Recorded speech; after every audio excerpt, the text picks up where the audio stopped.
Le Journal de la Ville, le premier magazine de l'information provinciale.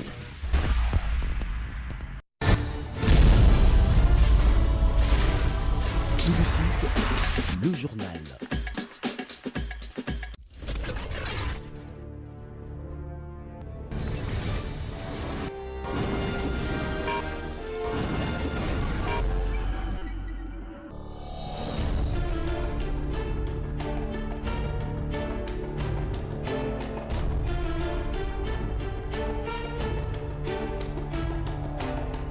Mesdames et messieurs, bienvenue à cette nouvelle édition du Journal de la Ville dont voici le sommaire.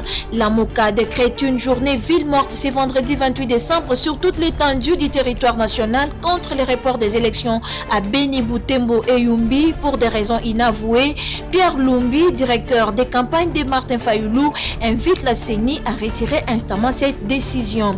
Goma, des manifestants anti-report des élections à Beni, Butembo et Yumbi réprimés et la situation reste très tendue. La Commission électorale nationale indépendante est appelée à éviter de nouveaux reports des élections et à mettre à profit ces temps additionnels pour renforcer la collaboration et les consensus avec les différentes parties prenantes, surtout sur la question de la machine à voter et sur le mode de transmission des résultats qui divisent les acteurs clés du processus électoral.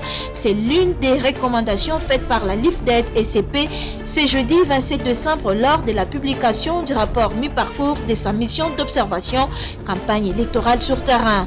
C'est tout pour les sommaires. Mesdames et messieurs, encore une fois, bienvenue dans ce journal.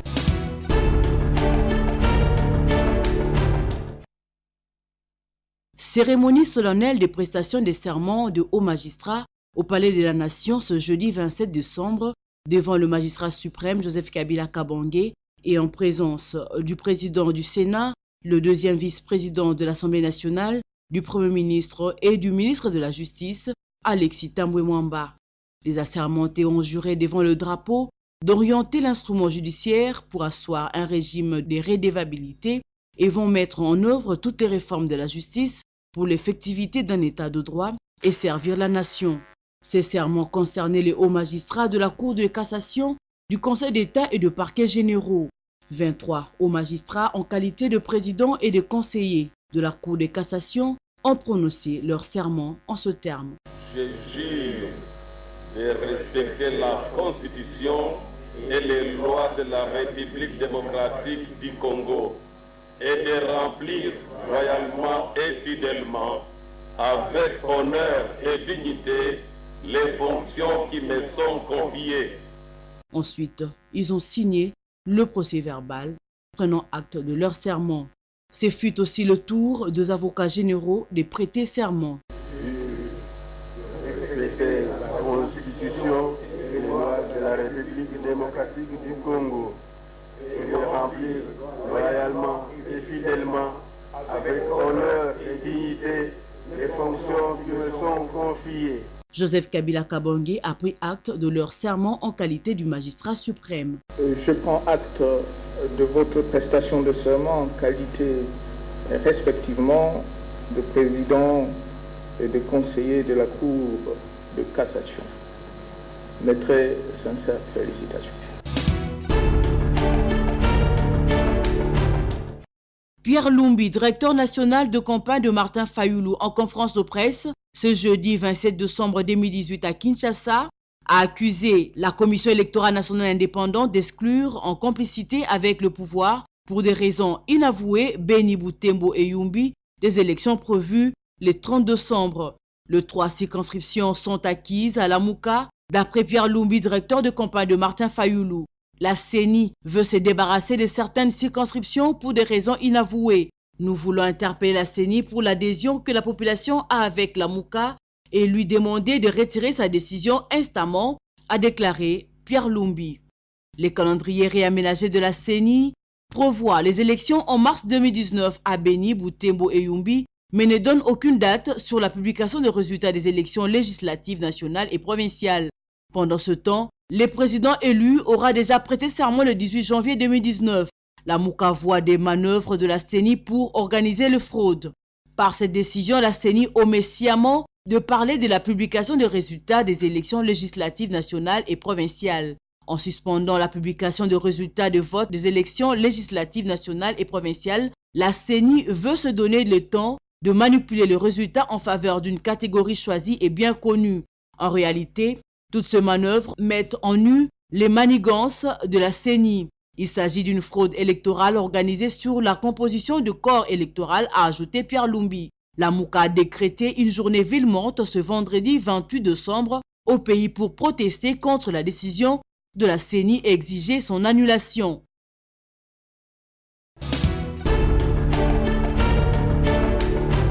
Publier la liste définitive des électeurs. L'exclusion de certaines parties de la République aux élections du 30 décembre pour des raisons sanitaires et sécuritaires, ainsi que la réaction de la population de Beni, Butembo et Yumbi n'a pas pu laisser indifférent Israël Moutala, DG de 7sur7.cd, qui a donné son point de vue. Il pense qu'une telle décision de la CENI nécessitait un consensus. C'est bien dommage qu'une partie des Congolais ne puissent pas voter comme le reste de la population. Ces élections, ça va faire maintenant plus ou moins 7 ans qu'on les attend. Et donc mettre sur le carreau, sur le bord de la route, laisser sur le bord de la route une partie importante de notre électorat, c'est dommage. Pour moi, je pense qu'une décision d'une telle ampleur nécessitait un large consensus. Et je pense qu'il y avait aussi d'autres moyens de surmonter les défis sécuritaires et sanitaires qui sont réels dans cette partie. Mais prendre une telle décision qui est assez radicale me paraît quand même assez préjudiciable pour la future légitimité du président qui sera issu des urnes. Pour sa part, Médard Kankolongo, président du Congo en avant, estime que le président de la CENI veut préparer le chaos en République démocratique du Congo. Nanga, avec sa famille politique, nous prépare un chaos. Et quand les autres nous disaient qu'on ne doit pas aller avec la machine à voler, je vous avais dit que M. Nanga n'a pas ces machines à voler. Aujourd'hui, l'avenir me donne raison. Je peux vous dire au jour d'aujourd'hui, il est en train de tergiverser. Alors qu'il avait l'arrogance, tantôt il était un arbitre, j'arrive le 23, je siffle, s'il n'y a pas une autre équipe, on déclare forfait. Maintenant, c'est lui à qui je peux déclarer qu'il a forfait. Il était tantôt, je n'ai pas besoin de confiance, nous serons là. Où est partie l'arrogance de... Il est devenu gentil. Je remercie la presse. J'ai fait au Kossil Sango comme dit Lekino. À ce qui nous concerne, nous disons, il a cru qu'avec une semaine, il va se reposer. Bientôt, le 30, nous devons aller aux élections.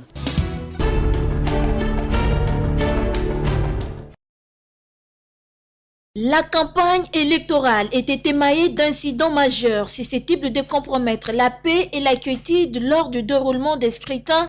Ceci est un constat fait par la mission d'observation électorale, Ligue des femmes pour le développement et l'éducation à la démocratie et le service civil pour la paix qui était sur terrain durant un mois pour observer. Nous avons donc noté les entraves à la liberté de battre campagne pour certains candidats, des violences verbales et physiques qui ont occasionné à certains endroits des pertes en vies humaines. Les forces de l'ordre, la police, ont été mis à contribution pour perturber, voire réprimer des rassemblements ou meetings de certains candidats. Le non-respect du code de bonne conduite signé par les partis et regroupements politiques.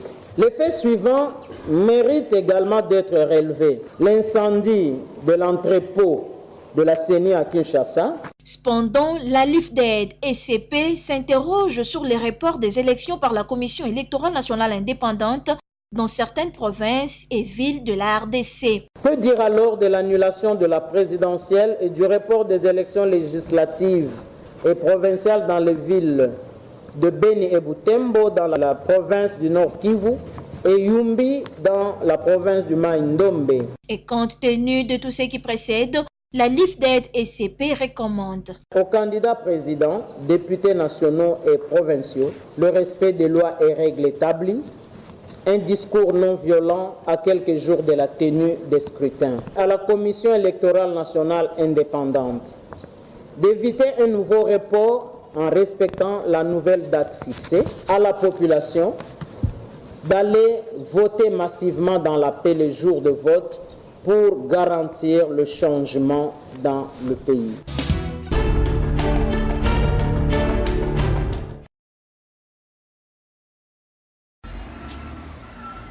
Les bulldozers de l'hôtel de ville est entré en action ce mardi 10 avril pour démolir toute construction n'ayant pas été autorisée par la ville de Kinshasa. Pour cette descente, André Kimbuta Yango, accompagné de ses membres de cabinet, le ministre des Affaires foncières Lumeya, le député élu de Lukunga Zakari Bababaswe, le bourgmestre de la Gombe ainsi que Nana Mayamba, le chef de la brigade d'assainissement de la ville de Kinshasa, ont tous soutenu cette action. Point de départ, l'épée 1 et 2, Sainte-Marie de Lingwala, qui a vu sa clôture s'écrouler, car selon le gouverneur, c'est la ville qui donne l'autorisation de bâtir pour des immeubles d'1 à 2 niveaux. Zakari Bababaswe s'en prend au ministre de l'Urbanisme et Habitat. Kokonyangi est un danger pour l'État de Kinshasa. Ministre des Habitats, non seulement Zoboto la Batouba paisible citoyen Bandaku na Gombe kuna, Tolembi ba plainte, aza protégé parce que c'est secrétaire général de la majorité présidentielle. La majorité présidentielle est allée au-dessus de Mibé Kwambokate, nous sommes élus à Kinshasa, où ils allés circonscription électorale d'Angaï. Est-ce qu'il y a un ndima que Ngaï Zakari Bababaswe, n'a qu'un roboto la Congolais va terrain place va voter? Jamais. Alors c'est la Makamuna encore parce que la secrétaire général de la majorité présidentielle. Après Gombe, direction Limété, une clôture en tôle sur la place 7e rue a aussi été démolie. Ici, le gouverneur met tout le monde en garde pour la vente des emprises publiques, car un projet de train urbain est en vue. Nous avons constaté plusieurs cas de spoliation des emprises publiques. Nous avons commencé par Libération, on a détruit le mur. Plus grave, nous avons constaté une autorisation de bâtir délivrée par le ministère de l'Urbanisme, par le secrétariat général, pour une construction d'une maison à un niveau. Or, la loi est claire, jusqu'à 2 niveaux, c'est la compétence de la province. Nous avons démoli le mur en présence du ministre des Affaires foncières. Ici où nous nous trouvons, on apprend que Kobil a vendu aux Indiens l'emprise publique de l'État congolais. Mais c'est quoi cette histoire-là? Où sommes-nous? Nous sommes là avec le ministre des Affaires foncières pour restaurer l'autorité de l'État. C'est une emprise publique qui revient de droit à l'État. Ce boulevard est encore là.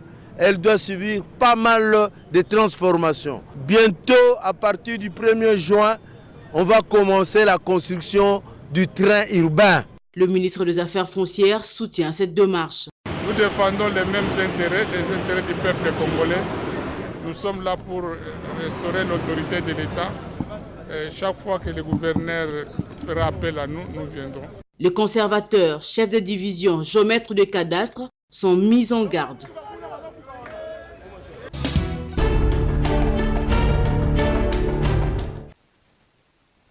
La ville de Kinshasa vient de bénéficier d'un nouveau lot de bus qui sont affectés à la société New Transkin. Au total, ce sont 30 bus qui ont été réceptionnés par le ministre provincial des Transports, Godard Motemona, qui par la suite les a remis à la directrice générale des New Transkin. La cérémonie a eu lieu le samedi 28 avril. Pour sa part, le directeur d'exploitation de la société New Transkin qui a réceptionné ces bus, Pimpanef, a déclaré que c'est une façon de répondre aux préoccupations des Kinois. C'est avec une joie immense que je me tiens par devant vous en ma qualité de directeur d'exploitation de New Transkin pour introduire cette cérémonie modeste mais significative ayant trait avec le lancement officiel du lot de bus de New Transkin. Les soucis qui animent son Excellence, Monsieur le Gouverneur de la ville province de Kinshasa, c'est lui de répondre d'une manière efficace et efficiente aux désirata des Quinoises et Quinois va être concrétisée par la création de la société de transport en commun dénommée New Transkin au mois d'août 2013. En présence de la directrice générale de la société New Transkin, le ministre provincial des Transports, qui a représenté le gouverneur de la ville de Kinshasa, André Kimbuta, a indiqué que cette cérémonie était un motif de satisfaction pour l'ensemble des Quinois. Une preuve que le gouvernement provincial se soucie du bien-être de la population quinoise. La cérémonie de ce jour prouve le souci de l'exécutif provincial d'améliorer les conditions de mobilité des Quinois par le développement du secteur des transports, l'un des piliers de la révolution de la modernité, dont l'impact sur la vie économique et sociale des habitants dans une mégapole comme Kinshasa est plus à démontrer. Par ailleurs, le gouvernement provincial, à travers les ministères des Transports, invite les Quinois à protéger ces biens communs.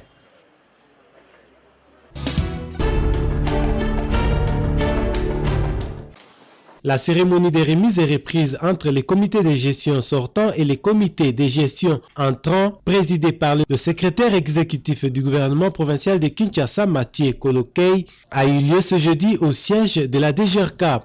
C'est désormais Raoul Elengue qui sera à la tête de cette régie financière de la ville comme directeur général et secondé par Michel Nvouzi comme directeur général adjoint en remplacement de Narcisse Lembo et Dido Ilemboa. Le secrétaire exécutif Seyon a remercié l'équipe sortante pour le travail abattu. À l'équipe entrante, il a émis le vœu que les résultats souhaités et attendus puissent être à la hauteur et à la compétence des besoins pour le bon fonctionnement de la ville de Kinshasa. Le nouveau directeur général Raoul Elengue a également remercié les autorités sortantes, soulignant que l'arrêté désignant le nouveau comité a été signé le 26 février dernier par l'autorité urbaine de la ville de Kinshasa.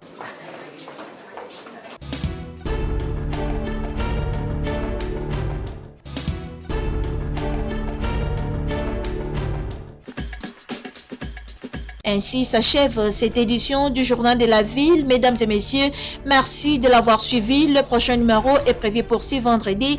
Et d'ici là, retrouvez le Journal de la Ville sur www.congomagna.net et sur les réseaux sociaux.